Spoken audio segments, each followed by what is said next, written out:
विकास मानव अधिकार आयोग से भी वहाँ महाधिकार इस पद पर मंडल प्रभारी पद पर विराजमान है। वैसी सशक्त महिला हमारे सामने है, आपके बीच हैं और आपके ये उदाहरण है। आदरणीय महिला मोर्चा मंडल से भी जुड़ी हुई है। तत्पश्चात में अपने बड़े भाइयों का आदर करते हुए आप सभी को बहुत सारा प्यार देती हूँ। और क्योंकि मिशन शक्ति महिलाओं को आगे बढ़ाने के लिए एक कार्यक्रम है, महिलाओं को प्रेरित करने के लिए। प्रेरणा है क्या, हम कैसे प्रेरित होंगे, कैसे प्रेरित होंगे? हमारे जीवन में इतने संघर्ष है। हम अक्सर कहते रहते हैं कि हमारा जीवन एक संघर्ष है। संघर्ष ही लगातार हम परेशानियाँ बताते रहते हैं, ये परेशानी वो परेशानी। तो जीवन जहाँ है, बच्चा माँ के गर्भ में आता है तब से संघर्ष शुरू होता है। चलना सीखता है, दो पैरों पे खड़ा होने के लिए उसको संघर्ष करना पड़ता है। साइकिल चलाता है, गिरता है, उठता है, फिर वो बैलेंस बनाना सीखता है, तब भी संघर्ष है। पढ़ाई लिखाई में संघर्ष है, घर गृहस्थी चलाने में संघर्ष है, व्यवसाय तलाश करने में संघर्ष है।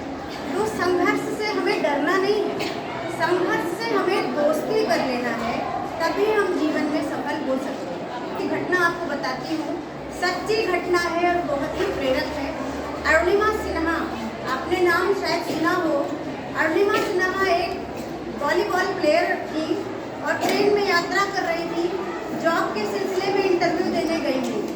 रास्ते में कुछ लड़कों ने उनसे छेड़छाड़ की ट्रेन में ही, और उस छेड़छाड़ में उनको, क्योंकि वो प्लेयर थी, उन्होंने बराबर लड़ने का प्रयास किया और उसमें उन लड़कों ने क्या किया, उनको उठा करके ट्रेन के बाहर फेंक दिया और वो पटरी पर के जा करके गिरी।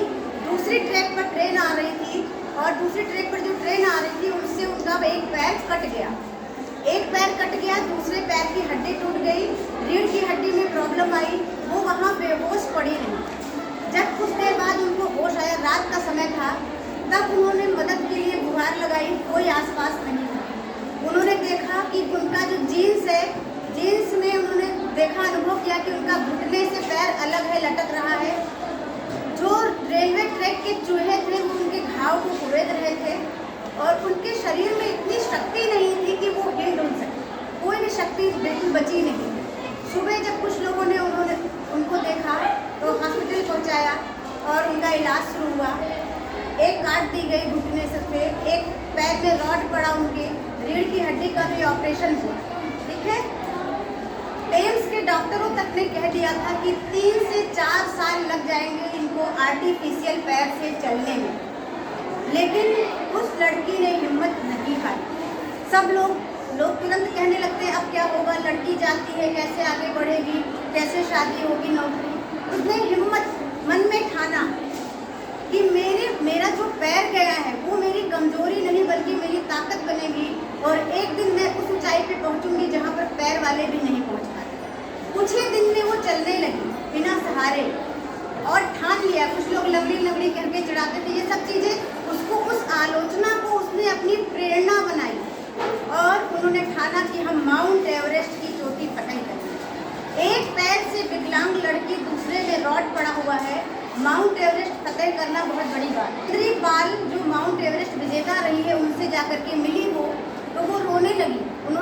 उनकी आंखों में आंसू आ गया। उन्होंने कहा बेटा, तुम्हारा ये मन में ठान लेना, ये तुम्हारा माउंट एवरेस्ट विजय हो गया। अब तो तुम्हें तो सिर्फ दिखाना है दुनिया को। वो जब प्रैक्टिस करने जाती, कैंप से प्रैक्टिस जहाँ होता था वहाँ तक, जहाँ लोग आधे घंटे में पहुँचते थे, वो 3 घंटे लगता था उनको पहुँचने में। लेकिन कुछ ही दिन में वो सबसे आगे निकल गई। 2011 की ये घटना है जब उनका पैर कटा था और 2013 में उन्होंने चढ़ाई शुरू करी माउंट एवरेस्ट पे। काफ़ी ऊंचाई पे पहुंच करके ऑक्सीजन लेवल कम होने लगा, उनके पैर, जो आर्टिफिशियल पैर लगा था वो निकलने लगा, खून रिसने लगा उससे, लेकिन उन्होंने हिम्मत नहीं हारी। उनके साथ जो शेरपा थे, साथ में जाते हैं, उन्होंने कहा लौट चलो, हम बचेंगे नहीं। उन्होंने कहा नहीं, हम लौटेंगे नहीं, या तो फतेह झंडा वहाँ गाड़ के आएंगे तिरंगा, या तो मौत। रास्ते में उन्होंने देखा कि वहाँ पर बहुत सारे कंकाल हैं जो पहले कभी आए होंगे ये कार्य करने, वो मरे पड़े हुए थे। उन्होंने हिम्मत करके, उनका डर और ख़त्म होता गया और थोड़ी ही देर में वो एवरेस्ट की चोटी पर पहुंच गई। फतह कर लिया एक ऐसी लड़की जो पैर से विकलांग, पहले विकलांग महिला, विकलांग नहीं थी, बाद में हो गई पैर कट गई। तो वो हमारे लिए प्रेरणा है, कैसे वो संघर्ष करके इतनी आगे बढ़ी। आज विश्व का शायद ही कोई ऐसी छोटी बच्ची हो जिसको इन्होंने फतह नहीं किया। मैं उनसे पर्सनली मिली हूँ, जहाँ इसके पहले मैं जॉब करती थी वहाँ उनको आमंत्रित किया गया था। मैं उनसे पर्सनली मिली हूँ, इनकी बातें सुनी, उनके जो एक एक शब्द थे वो प्रेरणा से भरे हुए कि अगर ऐसा व्यक्ति जो इतना कुछ होने के बाद, हम कहते हैं हमारा बुखार आ जाता है, हम कॉलेज नहीं जाएंगे, परीक्षा देने नहीं जाएंगे, इतना कुछ होने के बाद अगर हम इतना हासिल कर सकते हैं तो जीवन में हम कुछ भी कर सकते हैं, कोई भी रुकावट हमारे आड़े नहीं आ सकती। तो हमें क्या करना है, संघर्ष से दोस्ती करना है। और उन्होंने एक बात लास्ट में कही, जब इंटरव्यू होने लगा तो सबने कहा कि आपने बिना पैरों के माउंट एवरेस्ट फतेह किया। तो उन्होंने कहा मैंने पैरों से माउंट एवरेस्ट नहीं फतेह किया, मैंने मन से माउंट एवरेस्ट, मन में ठाना, इसीलिए मैंने जीत हासिल की। तो मन में पॉजिटिव थिंकिंग रखिए, संघर्ष को अपना दोस्त बनाइए और जीवन में आगे बढ़िए। धन्यवाद। आशीर्वाद के लिए और प्रेरणा देने के लिए बुलाया जाता है, तो मैं अपने अतिथि महोदया से निवेदन करती हूँ कि हमारे बच्चों के लिए कुछ प्रेरणा प्रेरक प्रश्न बताएं ताकि हमारी बच्चियाँ उससे प्रेरित होकर के आगे बढ़ें।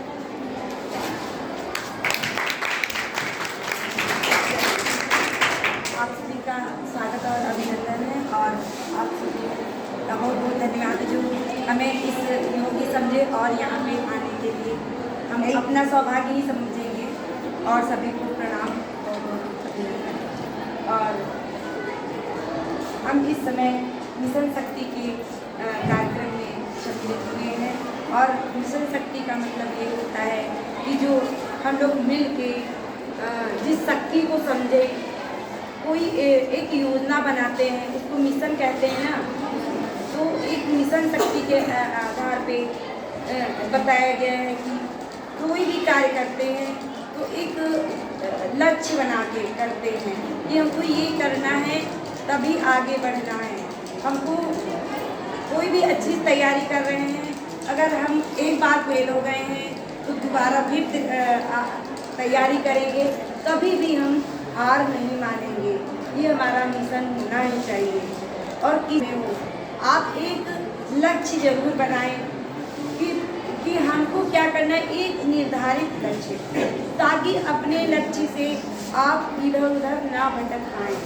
और कोई भटकाए कि आप वहाँ तक नहीं पहुँच सकते, बहुत कठिनाइयाँ हैं, पर आप अपने लक्ष्य को ना भूलें। और जो भटकाए उससे ये प्रेरणा लो कि आज आप कह रहे हो, मगर कल हम आपको करके दिखाएंगे।